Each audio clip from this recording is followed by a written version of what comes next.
नमस्कार, मैं हूं आपके साथ मयंक। आज 17 तारीख है और मैं आपको सारे डेवलपमेंट बताऊंगा ईरान से लेकर अमेरिका तक और हॉर्मूज़ के क्या हैं। लेकिन इस बीच एक ऐसी खबर आई है जिससे मैं शुरुआत करना चाह रहा हूं, जो बड़ी ही हैरान करने वाली खबर है। डोनाल्ड ट्रंप के एक और एयरक्राफ्ट कैरियर में आग लग गई, यूएसएस आइजनहावर। अब ये जो है इतना बड़ा जहाज़ है कि 3 फुटबॉल ग्राउंड के बराबर इसका डेक है। इसमें जो है वो सैकड़ों फाइटर जेट है। अब इसमें आग लग गई है और 8 अमेरिकी सैनिक आग में झुलस के घायल हो गए। मैं ये नहीं कह रहा हूँ कि ईरान ने ये आग लगाई, ऐसा नहीं कह रहा हूँ मैं, लेकिन घटना समझिए बड़ी हैरान करने वाली है। देखिए, वर्जीनिया में, यानी अमेरिका में ही, वर्जीनिया के पोर्ट्समाउथ में नॉरफॉक नेवल शिपयार्ड है, नेवल बेस है, नेवल शिपयार्ड है, जहां पर यह जहाज खड़ा हुआ था। इसकी मरम्मत का काम चल रहा था। अचानक इसमें आग लगती है और आग इतनी तेजी से फैलती है कि उसमें 8 सैनिक घायल भी हो जाते हैं। यह बिल्कुल वैसा ही है जैसे जेरल्ड आर फोर्ड में आग लगी थी।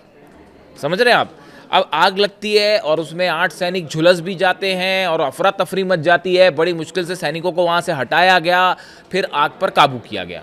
अब गौर करने वाली बात यह है कि अमेरिका के अधिकारी कह रहे हैं कि ये आग कैसे लगी पता नहीं, आग कहां से लगनी शुरू हुई पता नहीं, सैनिक कैसे अमेरिका के इसकी चपेट में आ गए पता नहीं, आग जो है वो किसी तरह का कोई साजिश तो नहीं है पता नहीं। तो फिर पता क्या है? कुछ भी नहीं पता। इतने बड़े एयरक्राफ्ट करियर में आग लग जाए। देखिए, ऐसे ही था जेरल्ड आर फोर्ड में जब आग लगी थी, तब भी यही कहा गया था कि भाई ये आग कैसे लगी, लॉन्ड्री में आग लग गई है। ये बात अलग है कि जो डिफेंस एक्सपर्ट्स हैं वो ये बता रहे हैं कि ईरान ने जो अंडर वाटर ड्रोन होता है उससे हिट कर दिया था। ये अलग बात है। देखिए, ईरान ने कोई दावे नहीं किए, हर बात क्लेम भी नहीं की जाती, लेकिन उस समय क्या कहा गया था अमेरिका की तरफ से? यही कहा गया था ना कि लॉन्ड्री में आग लग गई जेरल्ड आर फोर्ड में और उसमें सैनिक घायल भी हो गए और फिर जो बचे थे वो डर के मारे जो है वो उसके बेसमेंट में छुप गए जाके। इसी तरह की खबर थी। जेरल्ड आर फोर्ड तो दुनिया का सबसे बड़ा वॉरशिप है। अब उसमें भी आग लग गई, कुछ नहीं पता था कैसे हुआ क्या हुआ। फिर यह हालत हुई कि उसको मरम्मत के लिए भेजना पड़ा और कई दिनों तक उसकी मरम्मत चलती रही। उस समय भी यही कहा गया था कि यह हादसा है। ये बात अलग है कि बाकी लोगों ने बाद में बताया कि वो तो ईरान ने अंडर वाटर जो है, समुद्र के अंदर चलने वाला ड्रोन है, जैसे शायद आसमान में उड़ता है वैसे समंदर के अंदर चलने वाले ड्रोन भी है, उसने हिट कर दिया था और हवा नहीं लग पाई अमेरिका की नेवी को। तो अब ये बड़ा सवाल है कि ये जो आइजनहावर में इस तरह से आग लगी और सैनिक घायल हो गए, तो ये कहीं किसी तरह का सोबटाज तो नहीं है? ठीक है, चलिए, अब जानकारी आगे होएगी तो पता चलेगी। इसके अलावा एक और बड़ी इंपॉर्टेंट खबर आई। डोनाल्ड ट्रंप के पास, अमेरिका के पास मिसाइल्स की कमी हो गई है। देखिए, ये कैसे खबरें सामने आई, हम तथ्य के साथ इस बात को करेंगे, हवा हवाई बात नहीं करेंगे। खबर ये आई है कि Pentagon reportedly reaching out to civilian giants like Ford and General Motors. इस तरह की खबरें कई जगह छपी है कि अमेरिका ने कुछ अब प्राइवेट कंपनी से संपर्क किया है, जिसमें फोर्ड भी है और जनरल मोटर्स भी है। इस तरह के दावे हो रहे हैं और ये कहा गया है कि भाई इनसे कहा गया है कि जो मिसाइल्स है वो बनाने में मदद कीजिए। इस तरह के दावे हो रहे हैं। देखिए, with high tech systems like THAAD and Tomahawk not easy to replace, can production even keep the pace with demand. अब इसमें क्या है कि देखिए, टॉमहॉक मिसाइल्स लगातार खर्च हो रही हैं। थार्ड और पेट्रियाट की तो भयंकर कमी है। पहले इजराइल को बचाने में 12 दिन की जंग में थार्ड और पेट्रियाट लग गई। फिर ईरान ने जो है इतनी मिसाइल्स मारी कि वो अरब को बचाने में पूरे थार्ड खत्म हो गए और क्या बचे नहीं बचे आपको पता ही है। अरब कह रहा है और यूएई कह रहा है कि अब हम विश्वास नहीं करेंगे आप पे भैया, आप नहीं बचा सकते हमको। तो थार्ड और पेट्रियाट वहाँ ख़त्म हो गए। अब ये थार्ड और पेट्रियाट बचाना भी, बनाना नहीं, जितनी जल्दी बना के उस क्वालिटी का बनाना, ये हर आसान नहीं है कि आप किसी भी कंपनी को कॉन्टैक्ट करें और कहें कि भाई इसको फ़ौरन बना दो, तो वो संभव नहीं है। As talks of ceasefire and negotiations grow louder, is diplomacy being driven by strategy or by scarcity? देखिए, कहा जा रहा है ये अमेरिका ने जो घेराबंदी कर रखी है, अमेरिका ने अब तक हमले नहीं किए, उसकी एक बड़ी वजह है। अब अमेरिका को ये चिंता, भाई मिसाइल तो है नहीं और सामने वाले के पास जो है, ईरान के पास तो कितनी मिसाइल्स है किसी को नहीं पता, किसी को नहीं पता, ना सीआईए को पता, ना मोसाद को पता है, यहाँ तक कि रूस के पास भी कितनी जानकारी है पता नहीं। कितनी मिसाइल सिटीज हैं। 40 साल से पता था ईरान को इस बात को कि एक ना एक दिन ये जरूर आएगा।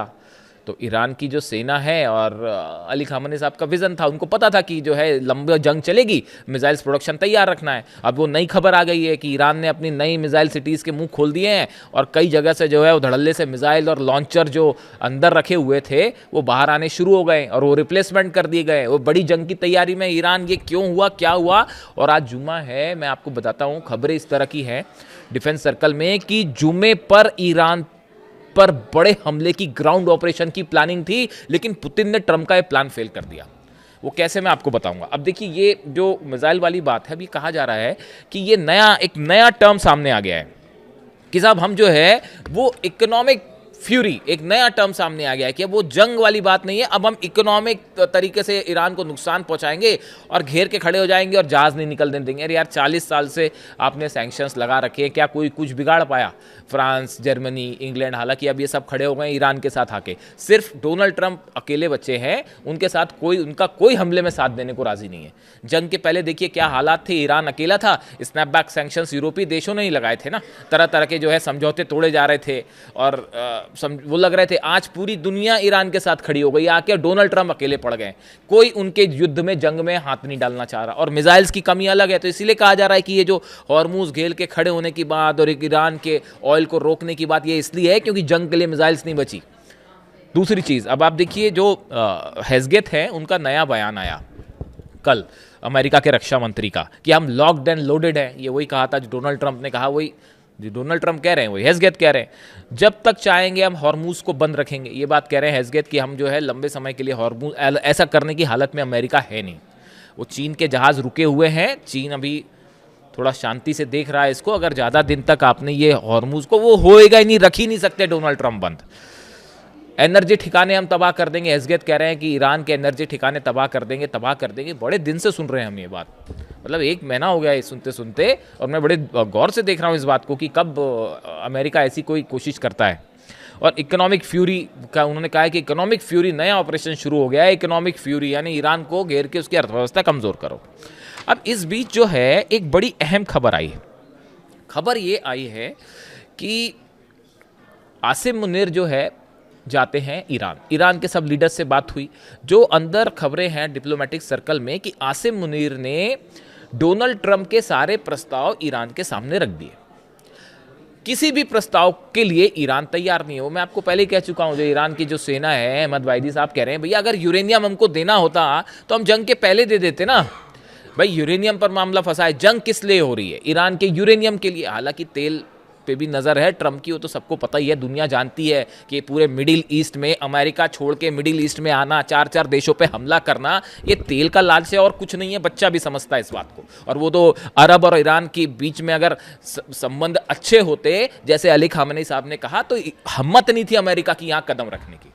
मैं हिस्ट्री में अभी नहीं जाना चाह रहा, लेकिन अगर ये मिडिल ईस्ट एकजुट हो जाता तो भैया की एंट्री नहीं हो पाती। खैर छोड़िए। तो अब जो है सवाल, कहा यह जा रहा है कि आसिम मुनीर गए वहाँ ईरान, उन्होंने प्रस्ताव रखे, तरह तरह के प्रस्ताव आए कि आप 5 जो है साल के लिए यूरेनियम एनरिचमेंट रोक दीजिए, फिर कहा गया इन 10 साल के लिए रोक दीजिए, 20 साल का भी ऑप्शन आया, और तमाम इस तरह के ऑप्शन आए कि आप हमको अपना यूरेनियम दे दीजिए, हम बदले में आपके सारे सैंक्शंस हटा देंगे और जो है आपको अमीर बना देंगे, इन्वेस्टमेंट कर देंगे। अगर यही सब ईरान को करना होता तो वो जंग के पहले करता ना। अली खामेनी साहब तो झुके नहीं, इसी बात के लिए अली खामेनी साहब अड़े रहे कि आपको यूरेनियम दे दें और उसके बाद मिसाइल प्रोग्राम का क्या होगा, ईरान क्यों रोकेगा मिसाइल प्रोग्राम। यानी देखिए, ये बात अभी तक अमेरिका को समझ में नहीं आई है। डिप्लोमेटिक टॉक्स होती रहे, कितनी दौर की बातचीत हो जाए, ये फेल हो जाएंगी जब तक अमेरिका के डिप्लोमेट्स को बात समझ नहीं आएगी कि ईरान से इक्वल लेवल पर बात करनी पड़ेगी और यूरेनियम एनरिचमेंट ईरान का अधिकार है। यही बात पुतिन कह रहे हैं। पुतिन ने तो आउटराइटली जो है सपोर्ट कर दिया ईरान को कि आपको जो करना है यूरेनियम से करिए, मैं खड़ा हूं पीछे। अब क्या करेंगे डोनाल्ड ट्रंप? इसके साथ जो है, जो अहम खबर है जिसकी मैं बात कर रहा था, कि ऐसी खबरें हैं डिफेंस सर्कल में कि इस जुमे पर, आज जो जुमा है, इस जुमे के आसपास अमेरिका ने बड़े ग्राउंड ऑपरेशन की तैयारी कर ली थी ईरान के ऊपर। ये जो आसिम मुनीर वहां गए और जैसे ही ये बात सामने आई कि ईरान ने प्रस्तावों को ठुकरा दिया है, आउटराइटली रिजेक्टेड। आप तमाम खबरें, आप डोनाल्ड ट्रंप कुछ भी कहते रहे, उनका कोई भरोसा नहीं हो। सुबह कुछ कहेंगे, दोपहर को कुछ, रात को कभी कहेंगे डील हो गई, कभी कहेंगे कि ईरान हमारा यूरेनियम देने को तैयार हो गया। इस तरह की बातें आई हैं, हास्यास्पद बातें हैं। तो बच्चे हंसते ईरान में ऐसी बातों पे। तो वो जो है वो बताया जा रहा है कि जुमे के आसपास हमले का प्लान तैयार था। ये जो यूएसएस ट्रिपोली पर जो खड़ा हुआ है हॉर्मुज के पास, उसमें बड़ी वॉर ड्रिल हो रही है। वो जो तीनों एयरक्राफ्ट कैरियर खड़े हैं, बड़ी वॉर ड्रिल हो रही है। 10,000 सैनिक प्रैक्टिस में जुटे हुए हैं कैसे करना है। इसके हमले की तैयारी थी, लेकिन पुतिन ने कॉल किया ईरान को, और ईरान को खुद पर्सनली कॉल करके ये जानकारी दी पुतिन ने कि आप पर हमला हो सकता है, तैयार हो जाइए। नतीजा ये है, ईरान ने अपने जितने पोर्ट्स हैं, जितने द्वीप हैं, लारक हो, केशम हो, खार्ग हो, जबरदस्त मिसाइल मूवमेंट हुआ है। ये जो टनल्स खोल के नई मिसाइल्स निकालने वाली बात है, ये क्यों आई? ये इसीलिए आई कि आसिम मुनीर के विजिट और पीछे से धोखे का प्लान था, जो कि फेल कर दिया पुतिन ने। और इस जुम्मे के आसपास बड़े हमले का प्लान था। पुतिन ने बता दिया हमला होना है। ईरान की सेना जो है वो पहले के मुकाबले ज्यादा तैयार है, सैनिक बढ़ा दिए गए हैं। इसीलिए बयान आया, जो कल बयान आया था कि ईरान की तरफ से कि आप यहां पे कदम रखिए, और उसके बाद जो है हमने ताबूत तैयार कर रखे और हम सबको बंधक बना लेंगे। तो इस तरह की जो खबरें हैं, तो अब हालात ये हैं कि ये एक ऐसी सिचुएशन खड़ी हुई है जिसमें किसी भी वक्त एक बड़ा ऑपरेशन हो सकता है। अब डोनाल्ड ट्रंप का एक नया बयान कि मैं पाकिस्तान जा सकता हूं। तो पाकिस्तान जा सकते हैं, तो पाकिस्तान तो तब जाएंगे जब ईरान आपकी शर्त मानेगा। भाई पाकिस्तान जाएंगे, डोनाल्ड ट्रंप पाकिस्तान जाके क्या करेंगे? पेजिशकियान साहब से बात करेंगे। पेजिशकियान साहब से क्या बात करेंगे? यूरेनियम को लेकर कोई उसमें जो है किसी तरह का कोई समझौता है ही नहीं, मिसाइल प्रोग्राम पर समझौता है ही नहीं। इसीलिए किम जोंग कहते हैं कि मैंने न्यूक्लियर बम बना लिया, पहले हमला करिए। किम जोंग उन पर कितने देश वो नक्शे से मिटा देंगे, देखिए फिर क्या होता है। तो इसीलिए जो है वो डिटरेंट है। ईरान का मिसाइल प्रोग्राम नहीं छोड़ेगा, यूरेनियम एनरिचमेंट अधिकार है, नहीं छोड़ेगा। ये बात इस्माइल बघाई साहब ईरान की तरफ से डोनाल्ड ट्रंप को दे दी गई है। इसीलिए गुस्से में है हेस्गेत और ट्रंप, और अब कह रहे हैं कि मैं पाकिस्तान जाऊंगा।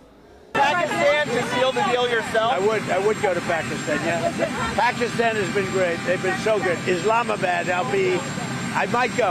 Yeah, I might go. If the deal is signed in Islamabad, I might go. The field marshal has been great. The prime minister has been really great in Pakistan. So I might go. They want me. देखिए क्या होता है। लेकिन फिलहाल जो development है उसमें ये बताया जा रहा है कि ये जुम्मे पर हमले का प्लान था, जो फिलहाल फेल हो चुका है। ये छोटा सा वीडियो है, अगला अपडेट जो भी आएगा मैं आप तक पहुंचाऊंगा। Thank you so much.